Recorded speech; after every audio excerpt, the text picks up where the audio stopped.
2-4-5 মিনিটের মধ্যে যদি জরুরি কেউ কিছু জানতে চান, প্রয়োজন মনে করেন, তো বলতে পারেন আর কি। সংক্ষিপ্ত সময়ের মধ্যে, কয়েক মিনিটের মধ্যে আজান হবে।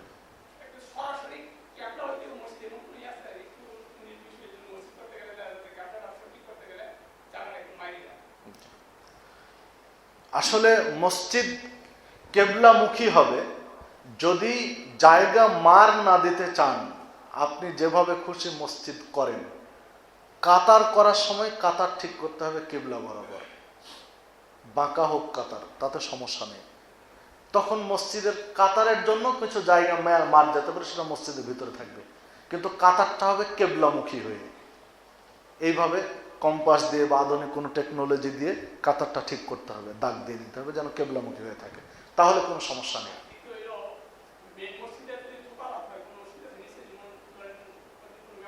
না, অসুবিধা নেই। প্রয়োজনের তাগিদে নিচতলায় মার্কেট যদি হয়, নিচতলায় মার্কেট করলো বা আর কিছু করলো, আর 2 তলা থেকে মসজিদ, তাতে সমস্যা নেই। তবে যদি নিচতলা মার্কেট হয়, মসজিদের মার্কেট হয়, মসজিদ পরিচালনার স্বার্থে একটা ইনকাম সোর্স হয় মসজিদের জন্য, সমস্যা নেই। তবে মার্কেটটাই খেয়াল রাখতে হবে, এইটা যেন মানে সুন্দরভাবে পরিচালিত হয়, ব্যবসা বাণিজ্যটা। এমন কিছু ব্যবসা ওখানে না হয় যেটা স্পষ্ট হারাম, শরীয়তে স্পষ্ট হারাম বলা আছে, এই রকম পণ্যে বা এই রকম ব্যবসা যেন ওখানে না হয়। হলে যারা দায়িত্বশীল তারা ক্ষতিগ্রস্ত হবেন, তারা জবাবদিহিতার মুখোমুখি হবেন। মসজিদের জায়গায় এই ধরনের ব্যবসা করতে দেওয়া উচিত নয়। পরিশেষে আলোচনা শেষ পর্যায়ে এসে আপনাদের উদাত্ত আহ্বান জানাচ্ছি, দেশে এবং প্রবাসে যারা এই আলোচনা শুনছেন বা শুনবেন, আপনাদের ধন্যবাদ জানাচ্ছি। এর আগে আমি একটা আলোচনা করেছিলাম দীর্ঘদিন আগে, সেখানে আপনাদের সহযোগিতাও চেয়েছিলাম যে মসজিদের জায়গার সংকুলান হচ্ছে না, পাশে একটা জায়গায় কিনতে হচ্ছে, অনেক টাকা বাকি ছিল, রেজিস্ট্রি করা যাচ্ছিল না, আরও 2-1 শেখ আলোচনাতেও বলেছিলেন। তো আলহামদুলিল্লাহ মাস 6 আগে জায়গাটা কেনা কমপ্লিট হয়েছে এবং রেজিস্ট্রিও হয়ে গেছে। দেশের আশপাশের মসজিদের মুসল্লিরা, প্রতিবেশীরা এবং প্রবাস থেকে যারা সহযোগিতা করেছেন তাদেরকে আন্তরিক ধন্যবাদ জানাই। আল্লাহ রাব্বুল আলামিন তাদের এই দান সাদাকাকে পরকালের নাজাতের ওসিলা হিসেবে কবুল করুন। পাশাপাশি উদাত্ত আহ্বান জানাচ্ছি আপনাদেরকে যে মসজিদের জায়গা যেহেতু কেনা সম্ভব হয়েছে, কমপ্লিট হয়েছে আলহামদুলিল্লাহ, এখন মসজিদটা মানে সুন্দরভাবে করা উচিত। মানে মসজিদটা তো এখন 3টা পার্ট হয়ে আছে আর কি, ওইটার সাথে এটা 3 পার্ট হয়ে আছে। আর অনেকটা মসজিদ নিচে পড়ে যাওয়ার কারণে বৃষ্টির পানিও ঢুকছে, এর জন্য মসজিদটা সুন্দরভাবে 1 পার্ট করা উচিত, হয়তোবা নিচে হোক বা উপরে হোক, মহিলাদের জন্য আলাদা ব্যবস্থা হলো ইত্যাদি। তো মসজিদের কাজ শুরু হবে ইনশাআল্লাহ আগামী ডিসেম্বর অথবা জানুয়ারি এর মধ্যে কাজ আরম্ভ হবে। তো আপনার সাধ্য অনুযায়ী এগিয়ে আসবেন মসজিদের কাজের জন্য। আপনাদের অর্থ, পরামর্শ, সর্বোপরি আন্তরিকভাবে দোয়া যেন আল্লাহ রাব্বুল আলামিন এই মসজিদটা কবুল করেন, আপনার আমার দান সাদাকাও কবুল করেন, এই মসজিদটাও যেন রিয়া এবং সুমা মুক্ত করেন, লৌকিকতা এবং লোক দেখানো এবং প্রদর্শনী বা বলা উভয় ক্ষেত্রে যেন আল্লাহ রাব্বুল আলামিন আপনাকে আমাকে মুক্ত রাখেন। তাকওয়ার উপরে ভিত্তি করে যেন মসজিদটা প্রতিষ্ঠিত হয় এবং আল্লাহ রাব্বুল আলামিন যেন এর ওসিলায় আপনার আমার জান্নাতে একটু জায়গা করে দেন। আপনাদের সকলকে আল্লাহ রাব্বুল আলামিন সহযোগিতার হাত বাড়িয়ে দেওয়ার তৌফিক দান করুন, পাশাপাশি এর ওসিলায় জান্নাতের ভাগীদারি হওয়ার তৌফিক দান করুন। আর কিছু বিষয় আছে? জি,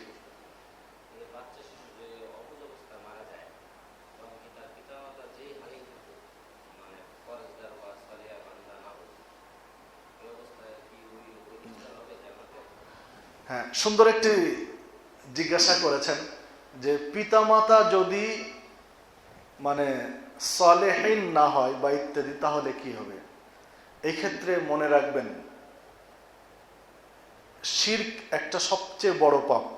ইসলাম শিরকের সাথে কোনোদিন আপোষ করেনি, কোনো নবী রাসূলও শিরকের সাথে আপোষ করেনি। শিরক যদি কেউ করে থাকে, বিশেষত শিরকে আকবার, এই শিরকে আকবার যদি বা শিরিক যদি করে মারা যায়, তাহলে তার জন্য জান্নাতের কোনো রাস্তা খোলা নেই। কোনোভাবেই তার জান্নাতে যাওয়ার সুযোগ নেই যদি শিরিক করে শিরিকের উপরে মারা যায়। হ্যাঁ, যদি তিনি তওবা করে আল্লাহর কাছে ক্ষমা নিয়ে নিতে পারেন, শিরক আকবার করেছেন কিন্তু বেঁচে থাকা অবস্থায় তওবা করেছেন, ক্ষমা নিয়েছেন, তাহলে সেটা তো ভিন্ন কথা। কিন্তু শিরকের উপরে কায়েম থেকে যদি মৃত্যুবরণ করেন, তাহলে তার জান্নাতে যাওয়ার কোনো রাস্তা খোলা নেই। এই অবস্থায় তার বাবা মা বা শাফাত কিছুই হবে না। যেটা সহিহ মুসলিমের 512 নম্বর হাদিস, আল্লাহ রাসূল সাল্লাল্লাহু আলাইহি ওয়াসাল্লাম বলছেন, প্রত্যেকটা নবী এবং রাসূলকে আল্লাহ স্পেশাল একটা দোয়া করার সুযোগ দিয়েছেন। প্রত্যেকটা নবী রাসূলকে আল্লাহ নির্ভয় দিয়েছেন, তুমি একটা দোয়া করো যেটা আমি কবুল করব, মানে নিশ্চিত কবুল হবে। প্রত্যেকটা নবী এবং রাসূল তাদের এই স্পেশাল দোয়াটা দুনিয়াতে করে নিয়েছেন। যার যে প্রয়োজন ছিল তিনি দুনিয়াতে দোয়া করেছেন, কবুল হয়েছে। কিন্তু আল্লাহ আমাকেও সুযোগ দিয়েছেন, আমি আমার এই দোয়াটা গোপনে রেখে দিয়েছি, আমি করিনি, আমি দুনিয়াতে নেইনি। আমি আল্লাহর কাছে চেয়েছি, আল্লাহ আমার এই স্পেশাল দোয়াটা থাক, জমা থাক, এটা আমি হাসরের মাঠে করতে চাই। আমি আমার উম্মাতের জন্য হাসরের মাঠে করতে চাই, সেটা হলো শাফাআত, যেটা আল্লাহ কবুল করবেন। আমি আমার উম্মাতের জন্য শাফাআত করব, ওই উম্মাতের জন্য যে কোনো শিরিক করেনি তার জন্য। স্পষ্ট করে দিয়েছেন যে শিরিক করেনি, অন্যান্য পাপ তার থাকতে পারে কিন্তু শিরিক করেনি, আমি তার জন্য শাফাআত করব, আল্লাহ কবুল করবেন। তাতে বোঝা গেল শিরকের সাথে আপোষ করলে তার অন্য কোনো শাফাআত কার্যকারী হবে না কোনো ধরনের। শিরিক ছাড়া অন্যান্য পাপ যদি থাকে তাহলে তার আমলের উপর নির্ভর করবে, যদি সে যোগ্য হয় আল্লাহ সেটা দিবেন, আর সে যদি যোগ্য না হয় সেটা তার তো শাফাআত দিয়ে বা অন্য কিছু দিয়ে তখন হবে না আর কি। বাকিটা আল্লাহ আমাদের বোঝার তৌফিক দান করুন। তো জি,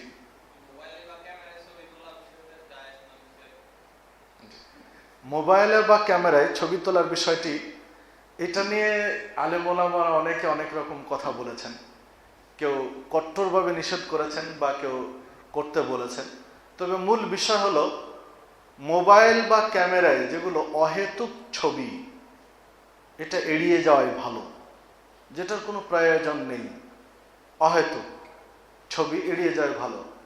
দিন প্রচারের স্বার্থে, প্রয়োজনের স্বার্থে যদি হয় তাতে সেটা সমস্যা নেই। সমস্যা হলো ওই ছবিটাতে, যেই ছবিটা তোলা হয় এবং অস করা হয় আর কি, মানে প্রিন্ট আউট করা হয়, এই ছবিটাতে সমস্যা। প্রিন্ট আউট করা হয়, প্রিন্ট আউট করে রাখা হয়, সংরক্ষণ করা হয়, সম্মান জানানো হয় ছবিতে, এই ছবিগুলোতে। মোবাইল ক্যামেরার ছবিতে কিন্তু, এই ক্যামেরার ছবি, এই মোবাইলের ছবিতে কিন্তু কোনো সম্মান জানানো হয় না। মানে ছবি পূজা করা বা সম্মান জানানো যে হাদিসগুলো যে ইঙ্গিতটা দেয়, সেটা হলো প্রিন্ট করা ছবি, যেখানে সম্মান জানায়। তো সমস্যা হলো ওইখানে, একান্ত প্রয়োজন ছাড়া প্রিন্ট করা ছবি নিজের কাছে রাখতে পারবে না। যেটা প্রয়োজন, পরীক্ষার ক্ষেত্রে হোক, হজ্জের ক্ষেত্রে হোক বা আদার্স অন্য কোনো কাজের ক্ষেত্রে হোক, সেটা করতে পারে। অহেতুক ছবি প্রিন্ট করে রাখার কোনো সুযোগ নেই। আর মোবাইল ক্যামেরার ছবিগুলো অন টাইম ইউজের মতো, অনেকটা আয়না দেখার মতো। আয়নার সামনে আপনি আছেন, আপনার ছবি ভেসে উঠেছে, আয়না থেকে দূরে সরে গেলেন, আপনার ছবি আর নেই। ঠিক মোবাইলে ছবিটা আপনার আছে, বন্ধ করে দিলেন, ছবি আর দৃশ্যমান না, আপনি চাইলে ডিলিট করে দিলেন, আর এই ছবিকে আপনি সম্মান জানাবেন এরকম কোনো সুযোগও নেই। ছবিতে ফুল চড়াবেন বা তাকে সম্মান দিবেন এরকম কোনো সুযোগ নেই। বিধায় এই ছবিগুলো ওই পর্যায়ে পড়ে না, যেগুলো দিনের স্বার্থে। নিঃসন্দেহে যেগুলো দিনের স্বার্থ নয়, যেগুলো পাপের স্বার্থে করা হচ্ছে, মোবাইল বা ক্যামেরার ছবি, এগুলোতে আবার সমস্যা আছে। যেমন একটা বিয়ের অনুষ্ঠান ভিডিও করলেন, এই অনুষ্ঠানটা আবার ছড়িয়ে দিলেন, বিয়ের অনুষ্ঠানে তো একে পাপ হলো, নানান ধরনের পাপ, এইটা আবার আর 10 জন মানুষকে দেখার সুযোগ করে দিলেন, তখন মোবাইল ক্যামেরার ছবিটাও আবার সমস্যা এগুলো ক্ষেত্রে। তো এগুলো ক্ষেত্র বিশেষ, কোনোটা পাপ হবে, কোনোটা হয়তো আল্লাহ আমাদেরকে মুক্তি দিবেন। আল্লাহ আমাদেরকে হেফাজত করেন এগুলো। জি,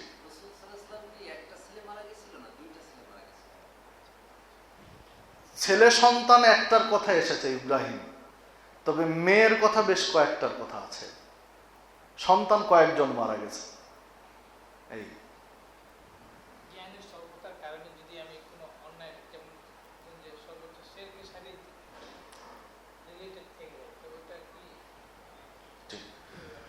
যদি কোনো ব্যক্তি শিরিক করে ফেলেন জ্ঞানের স্বল্পতার কারণে, বা জেনেই করেছেন, বা শিরকে আকবারও করেছেন। শিরকে আকবার মানে সরাসরি মাজারে সিজদা দেওয়া, শিরকে আকবার, এরকম শিরিক করে ফেলেছেন, তাহলে কি করবেন? তাহলে এখন তাওবাতান নাসুহা, মানে একনিষ্ঠভাবে তৌবা, আল্লাহ চাইলে ক্ষমা করে দিবেন ইনশাআল্লাহ। তৌবা করার মতো তৌবা, মানে পাপ যত বড়, তৌবা তত নমনীয় হয়ে হতে হবে। তৌবার জন্য কয়েকটি শর্ত। একটি শর্ত হলো যে তৌবাটা করতে হবে ইখলাসের সাথে, একদম একনিষ্ঠভাবে। দ্বিতীয়ত, এই পাপটা আর করা যাবে না, এই পাপটা পরিহার করতে হবে, যে এই পাপটার কাছে আর ধারে কাছেও যাওয়া হবে না। এইভাবে কিছু শর্ত সাপেক্ষে করলে আল্লাহ চাইলে মাফ করে দেবেন ইনশাআল্লাহ। তো আজানের সময় হয়ে যাচ্ছে, বিধায় আমরা শেষ করছি। আল্লাহ রাব্বুল আলামিন আমাদের আজকের এই বৈঠকটিকে কবুল